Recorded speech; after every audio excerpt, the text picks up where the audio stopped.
Americans, what do we want? Freedom! When do we want it? Now! And who do we want to open the state? That's right, open it up. And when do we need to open it up? Now! That's right. And why are we here? We're protesting our rights to what? Freedom! Freedom! Now!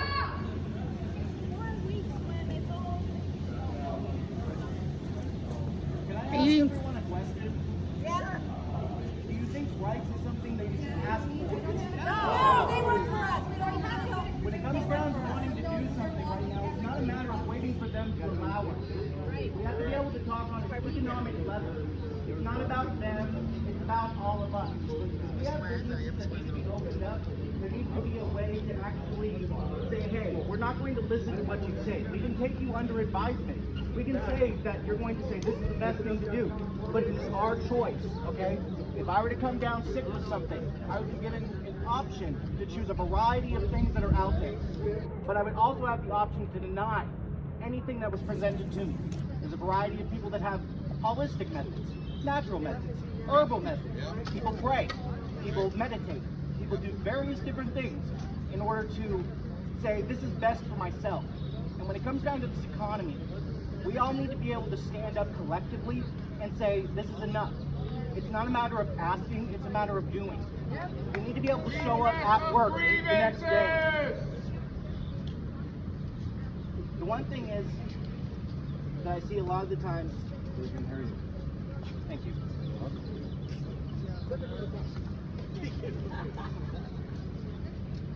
I think today symbolizes a very big saying in America. Those that would give up essential liberty to buy a temporary sense of security will deserve and get neither. That's right. It is a huge thing that we have held in this country for hundreds of years. Look up what Benjamin Franklin said about that. Exactly. Yeah. On the road. Those who would give up liberty for a little freedom deserve neither. Give up essential liberty to obtain a little temporary safety deserve neither life nor safety. This is something that we've held for a very, very long time. And when it comes down to getting the things that we need, we right now are being barred on various accounts. If you want to go into a store, you need to put on a mask. But here's the thing, you're not asked to just put on any type of mask. It can be a rag that you found at home. It can be something that you purchased from somebody online. Not at first. First you gotta get the ventilator in. Exactly. All of a sudden it's okay to do whatever. Now, here's the thing. Boxers don't stop farts. When it comes down to this, it is not about your safety, it's about your compliance. Yes. Okay? And the thing is, we are not compliant to giving up our liberties. We are people that were brought up to say, hey, we're going to know what's best for ourselves because we are individuals, we are independent. And the thing is, if we're going to sit here and worry about the most minuscule things, just to let everyone know, does anyone know what the number one thing that's killing people in America right now? The highest number thing? Heart disease, okay?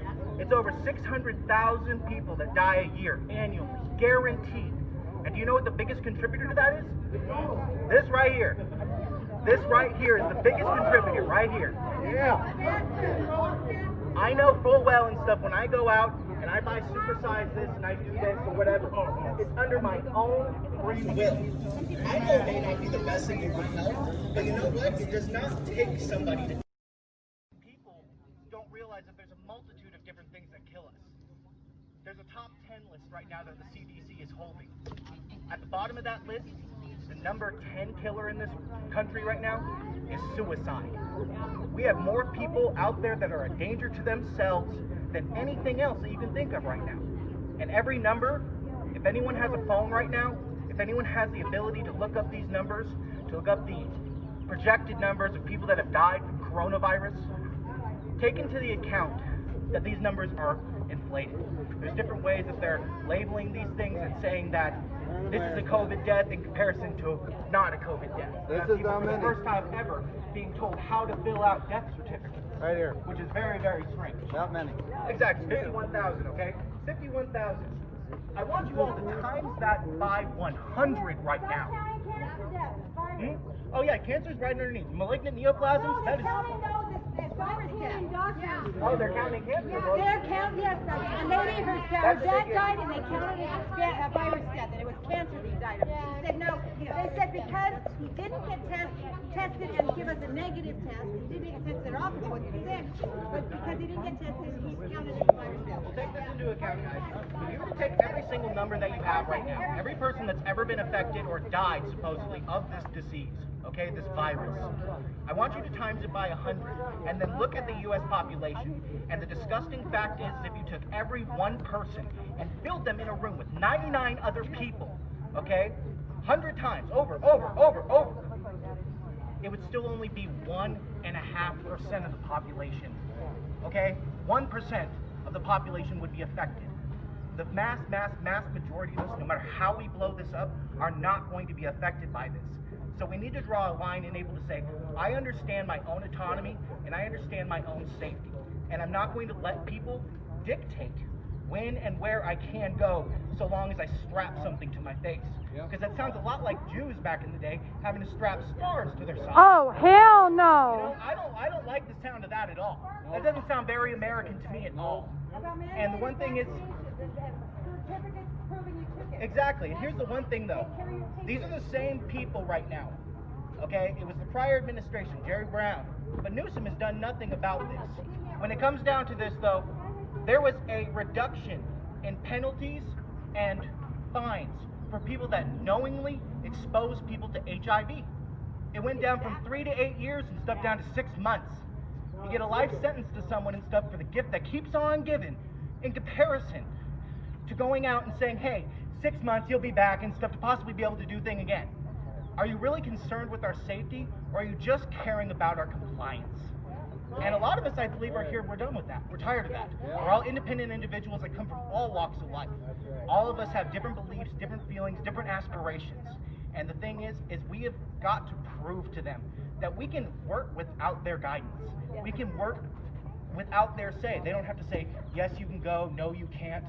We have to be able to say, you know what, my business is going to open up tomorrow. If you guys want to come in and stuff, that's how it's going to be. I'm going to open up tomorrow, and if you guys want to come in, it will be open for you. If you do not want to come in, that is your right. But it is my right to open up what is mine. To allow what's mine is permissible. That's what it is supposed to be. Do you feel that way about abortion? That's what it's supposed to be, people. Do you feel that way about abortion? It's supposed to be free in this country. Do you guys So want martial law to happen? Because that's what's going to happen. Especially starting this conversation, is asking for a right acceptable? Is it okay? No. It's all about getting it out there, getting the message out there. It takes certain times like this to be able to clear the air and the bull crap. Because we all need to stand up. We all need a certain form of guidance, but it's all right here. It's all in the works. We all have it already. We know what we want to do. We want to work together. We want to be in, harmony with one another. We want to work and do the things that help bring us up above any other country in the world. This country is a haven for being able to do things that you cannot do anywhere else in the country. And right now, it's crazy to see what goes on here. And I feel honestly like an odd man out when I'm on the internet. And coming to a place like this is very wholesome. It's wholesome to see that there's other people who feel that they can step out without, you're going to kill your neighbor, your family member. Because I've been told that constantly. I don't know how many people have been told that. Well, if you go out, well then you should just sign away your rights and stuff from receiving any type of aid. That's something that's a constant tone.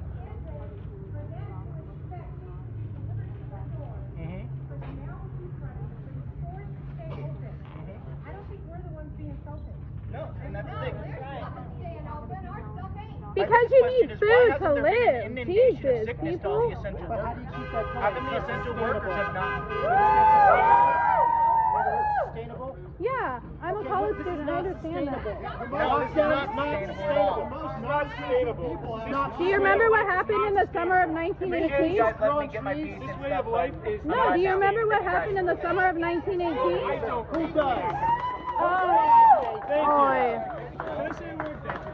History people do. Summer of 1918, they opened up early. Well, then you don't care about fucking history. Hello? Can everybody hear me? Hello? I just wanted to say thank you very much to Riverside County Patriots for coming out here today. Every single person here, I'm looking across this whole group, every single person here, from the youngest baby to the oldest person, is a true patriot, a patriot with a capital P. Our First Amendment is our most important amendment, and it is protected by the Second Amendment. Governor Newsom has tried to strip our Second Amendment for years and years now. We have had enough of this, and we will not stand for it anymore. Out with Newsom! Out with Newsom! Out with Newsom! Out with Newsom!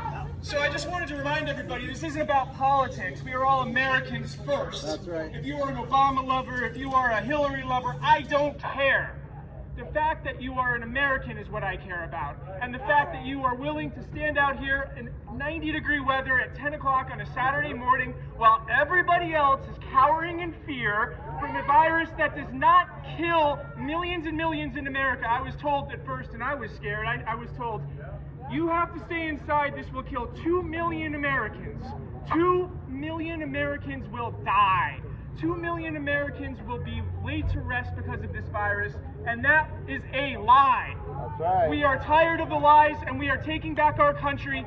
Great things have small beginnings, and this is a small beginning of a truly great people's revolt against the tyranny of the United States government as it is today in the state of California.